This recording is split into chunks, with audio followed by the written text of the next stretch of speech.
Саляму алейкум ва рахматуллахи ва баракатуху, дорогие друзья. На сегодняшний день, время пандемии, время болезней, очень многие люди болеют. Но одна из самых распространенных болезней в мире – это болезнь, называется депрессией.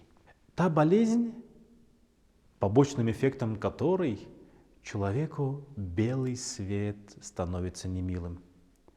Эта болезнь угрожает очень многим. И люди не могут выйти из этой болезни. Но в Коране и в хадисах есть очень нужные, полезные советы, которые для мусульманина, для верующего человека позволяют, во-первых, не войти в это положение, а если человек начал впадать в депрессию, уныние, то они позволяют ему выйти из этого состояния. Первый совет, который нам дает Всевышний Аллах Та'аля в Коране: «Аузу биллахи минаш шайтанир раджим, бисмиллахир рахманир рахим, я айюхалладина аману, истаину биссабри вассаля». О те, которые уверовали, находите опору.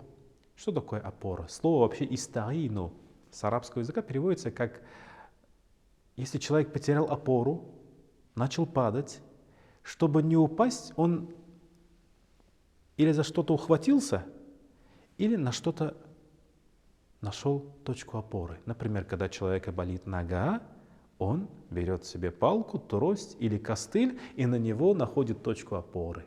И таким образом он не падает. То же самое Аллах Та'аля говорит: иногда в жизни бывают сложности, трудности, болезни, потери, неприятности. В эти моменты находите точку опоры. Во-первых, первый критерий, первый совет Всевышнего Аллаха Та'аля — это собрлык, терпение. Не нужно рвать волосы на себя, не нужно кричать, не нужно впадать в уныние, просто проявить терпение, поразмыслить, найти причину этого недуга, что произошло, проанализировать ситуацию.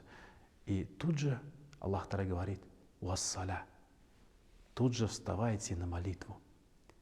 Молитва. Что такое молитва? Молитва — это не только намаз. Это может быть и дуа, обращение ко Всевышнему.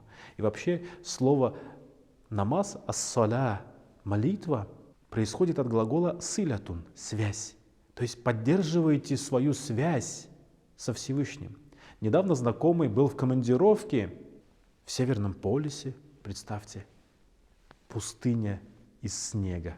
Везде снег. Есть домик, в котором живут, есть домик, где проходит процесс питания. И между ними натянут трос. Этот трос, для чего он нужен? Потому что часто бывают ветры, бывают бури, и человека просто сносит. Если человек не зацепился карабином или не привязался веревкой к этому тросу, его просто уносит, и потом его уже найти практически невозможно. Так вот, у каждого верующего человека должна быть вот эта связь, трос, карабин, который его связывает со Всевышним. И вот Аллах Та'аля говорит: не теряйте эту связь. Буря рано или поздно, она просто остановится, перестанет дуть сильные ветра. И вот эта связь со Всевышним, она позволяет нам оставаться живыми, здоровыми и оставаться на своих ногах, не потеряться в буре нашей жизни. Также Всевышний Аллах Та'аля в Коране еще очень прекрасный способ показывает выйти из состояния уныния, депрессии. Аллах Та'аля говорит в Коране: «Аузу биллахи минаш шайтанир раджим, бисмиллахир рахманир рахим, ин тауд ни'маталлахи фаля тахсуха». Если вы начнете считать, перечислять милости, подарки от Всевышнего Аллаха Та'аля, то не найдете, то есть не сможете перечислить все. Вы поймете, что Аллах Та'аля дал настолько много, что даже вы не можете перечислить. Благо видение, благо слышание, подарок — это здоровые ноги, руки, есть пропитание, есть близкие, есть где жить. И начинаешь перечислять, понимаешь, насколько Всевышний щедрый и одарил такими огромными количествами благ. После этого обычно люди начинают понимать, насколько они богаты. Один человек пришел к царю с просьбой о помощи. И он был в состоянии настолько опустошенном состоянии уныния, депрессии.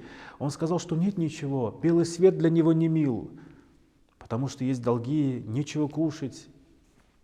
Но правитель тут же понял, он был мудрый, увидел причину, истинную причину этого уныния.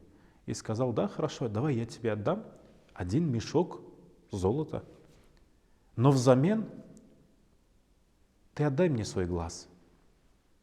У меня глаза стали плохо видеть, сказал правитель. Отдай мне свой глаз. Тот человек растерялся, как так? Нет, я не могу дать свой глаз, он мне самому нужен. Ну хорошо, правый не отдаешь, за левый отдам 2 мешка золота. Тот человек: нет, и левый не отдам, и за 3 мешка не отдам. Хорошо, у меня еще нога болит, отдай мне тогда свою ногу, за нее отдаю 5 мешков золота. Тот человек: и ногу не отдам, нога тоже мне нужна, ответил правителю. И правитель вскочил и сказал: а тогда я заберу силой. Стража, ко мне, сказал он. Человек вскочил и побежал.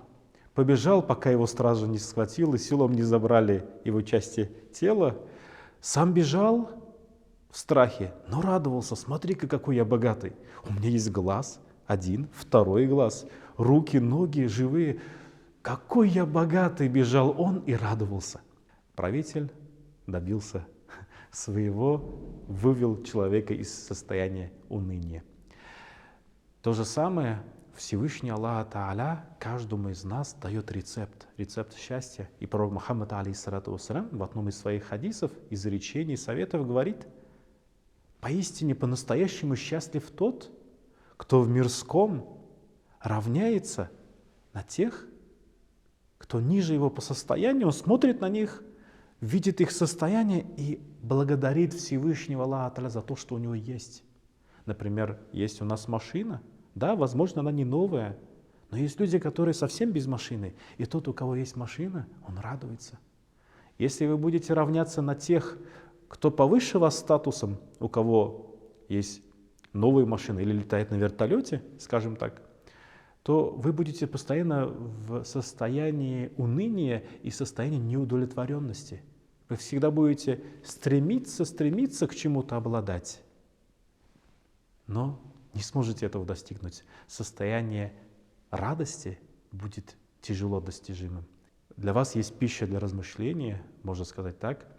В мире на сегодняшний день описывается, что более 60% населения земного шара не имеют возможности пить чистую питьевую воду. Подумайте только об этом. Дорогие друзья, благодарите Всевышнего и не забывайте об этих 3 уроках, которые нам дает Всевышний Аллах Тааля в Коране и описывает в своих хадисах пророк Мухаммад, алейхиссалату вассалям. Ассаламу алейкум ва рахматуллахи ва баракатуху.